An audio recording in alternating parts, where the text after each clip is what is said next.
ಆದರೆ ನೀವು ಕೂತ್ಕೊಳ್ಳೋ ಜಾಗನ ಆಯ್ದು ಕೂತ್ಕೋಬೇಕು. ನೀವು ಆನೆ ಓಡಾಡೋವಂಥ ಜಾಗದಲ್ಲಿ ಕೂತ್ಕೊಳ್ಬಾರ್ದು. ಅದನ್ನೆಲ್ಲ ನೋಡಿ ನೀವು ಪೊದೆಯಲ್ಲಿ ಯಾವ ಪೊದೆಯಲ್ಲಿ ಕೂತ್ಕೊಳ್ಬೇಕು ಅನ್ನೋದು ಆಯ್ಕೆ ಇದೆಯಲ್ಲ, ಅದು ಸಹ ನಿಮಗೆ ವನ್ಯಜೀವಿಗಳ ನಡವಳಿಕೆ ಚೆನ್ನಾಗಿ ಗೊತ್ತಿದ್ರೆ ಮಾತ್ರ ಗೊತ್ತಾಗುತ್ತೆ. ಅದು ಕೂತಾಗ ನೀವು ಕಲಿಯೋದಿದೆಯಲ್ಲ, ಕಲಿಯೋದು ಏನು ಅಂತ ಹೇಳಿದ್ರೆ ಬರ್ಕೊಳ್ಬೇಕು. ಒಂದು ಚಿಕ್ಕ ಪುಸ್ತಕ ಇಟ್ಕೊಂಡಿರ್ತದೆ. ಆ ಪುಸ್ತಕದಲ್ಲಿ ಪ್ರತಿ ನಿಮಿಷ ಪ್ರತಿ ಗಳಿಗೆ ಏನಾಗ್ತಾ ಇದೆ, ಯಾವ ಪಕ್ಷಿ ಕೂಗ್ತಾ ಇದೆ, ಯಾವ ಪ್ರಾಣಿ ಕೂಗ್ತಾ ಇದೆ, ನೀರಿಗೆ ಯಾವ ಪ್ರಾಣಿ ಬಂತು, ಅದರೊಟ್ಟಿಗೆ ಇನ್ಯಾವ ಪ್ರಾಣಿ ಬಂತು, ಅವುಗಳು ಏನೇನು ಮಾಡಿದ್ವು, ಅದನ್ನೆಲ್ಲ ಬರ್ಕೊಳ್ತಾ ಇದ್ವಿ. ಅದೊಂದು ತಪಸ್ಸಿನ ರೀತಿ.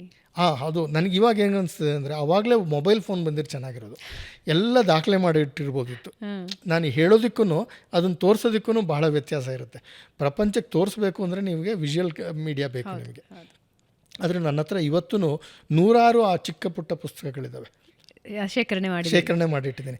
ನಾನು ಪುಸ್ತಕ ಬರೀಬೇಕಾಗಲಿ, ಬರೆಯೋದಕ್ಕಾಗಲಿ ಅಥವಾ ಯಾವ್ದಾರ ಲೇಖನೆ ಬರೀಬೇಕು ಅಂತ ಹೇಳಿದ್ರೆ ಆ ಪುಸ್ತಕಗಳೇ ನನಗೆ ಮೂಲ ಇವಾಗ ಆಧಾರ.